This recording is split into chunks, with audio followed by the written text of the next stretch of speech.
صحیح بخاری حدیث نمبر 21۔ حضور اکرم صلی اللہ علیہ وآلہ وسلم نے ارشاد فرمایا، جس شخص میں یہ 3 باتیں ہوں گی وہ ایمان کا مزہ پالے گا۔ ایک یہ کہ وہ شخص جسے اللہ اور اس کا رسول ان کے ماں سوا سے زیادہ عزیز ہوں، اور دوسرے یہ کہ جو کسی بندے سے محض اللہ ہی کے لیے محبت کرے، اور تیسری بات یہ کہ جسے اللہ نے کفر سے نجات دی ہو، پھر دوبارہ کفر اختیار کرنے کو وہ ایسا برا سمجھے جیسا آگ میں گر جانے کو برا جانتا ہے۔ صحیح بخاری حدیث نمبر 22۔ حضرت محمد مصطفیٰ صلی اللہ علیہ وآلہ وسلم نے فرمایا، جب جنتی جنت میں اور دوزخی دوزخ میں داخل ہو جائیں گے، اللہ پاک فرمائے گا، جس کے دل میں رائی کے دانے کے برابر بھی ایمان ہو اس کو بھی دوزخ سے نکال لو۔ تب ایسے لوگ دوزخ سے نکال لیے جائیں گے اور وہ جل کر کوئلے کی طرح سیاہ ہو چکے ہوں گے، پھر زندگی کی نہر میں یا بارش کے پانی میں ڈالے جائیں گے۔ اس وقت وہ دانے کی طرح اگائیں گے جس طرح ندی کے کنارے دانے اگاتے ہیں۔ کیا تم نے نہیں دیکھا کہ دانہ زردی مائل پیچ در پیچ نکلتا ہے؟ صحیح بخاری حدیث نمبر 23۔ حضور اکرم صلی اللہ علیہ وآلہ وسلم نے فرمایا، میں ایک وقت سو رہا تھا، میں نے خواب میں دیکھا کہ لوگ میرے سامنے پیش کیے جا رہے ہیں اور وہ کرتے پہنے ہوئے ہیں، کسی کا کرتا سینے تک ہے اور کسی کا اس سے نیچا ہے۔ پھر میرے سامنے عمر بن خطاب لائے گئے، ان کے بدن پر جو کرتا تھا اسے وہ گھسیٹ رہے تھے، یعنی ان کا کرتا زمین تک نیچا تھا۔ صحابہ رضی اللہ تعالی عنہ نے پوچھا کہ یا رسول اللہ اس کی کیا تعبیر ہے؟ آپ نے فرمایا کہ اس سے دین مراد ہے۔ صحیح بخاری حدیث نمبر 24۔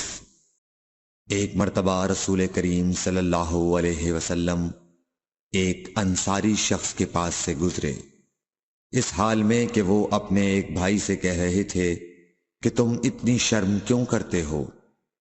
آپ نے اس انصاری سے فرمایا کہ اس کو اس کے حال پر رہنے دو، کیونکہ حیا بھی ایمان ہی کا ایک حصہ ہے۔ صحیح بخاری حدیث نمبر 25۔ رسول اللہ صلی اللہ علیہ وسلم نے فرمایا، مجھے اللہ کی طرف سے حکم دیا گیا ہے کہ لوگوں سے جنگ کروں اس وقت تک کہ وہ اس بات کا اقرار کر لیں کہ اللہ کے سوا کوئی معبود نہیں ہے، اور یہ کہ محمد صلی اللہ علیہ وسلم اللہ کے سچے رسول ہیں، اور نماز ادا کرنے لگیں اور زکوٰۃ دیں۔ جس وقت وہ یہ کرنے لگیں گے تو مجھ سے اپنے جان و مال کو محفوظ کر لیں گے سوائے اسلام کے حق کے۔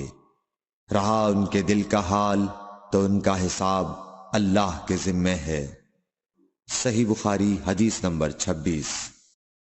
رسول اللہ صلی اللہ علیہ وسلم سے دریافت کیا گیا کہ کون سا عمل سب سے افضل ہے؟ فرمایا، اللہ اور اس کے رسول پر ایمان لانا۔ کہا گیا اس کے بعد کون سا؟ آپ نے فرمایا کہ اللہ کی راہ میں جہاد کرنا۔ کہا گیا پھر کیا ہے؟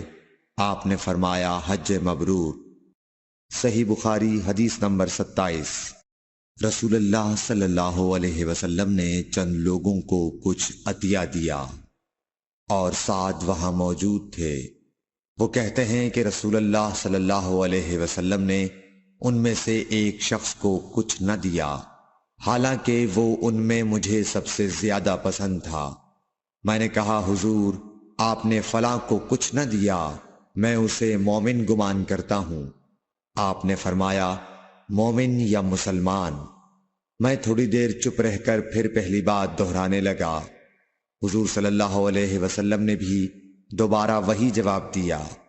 پھر آپ نے فرمایا کہ اے سعد، باوجود یہ کہ ایک شخص مجھے زیادہ عزیز ہے، پھر بھی میں اسے نظر انداز کر کے کسی اور دوسرے کو اس خوف کی وجہ سے یہ مال دیتا ہوں کہ وہ اپنی کمزوری کی وجہ سے اسلام سے پھر جائے اور اللہ اسے آگ میں اوندھا ڈال دے۔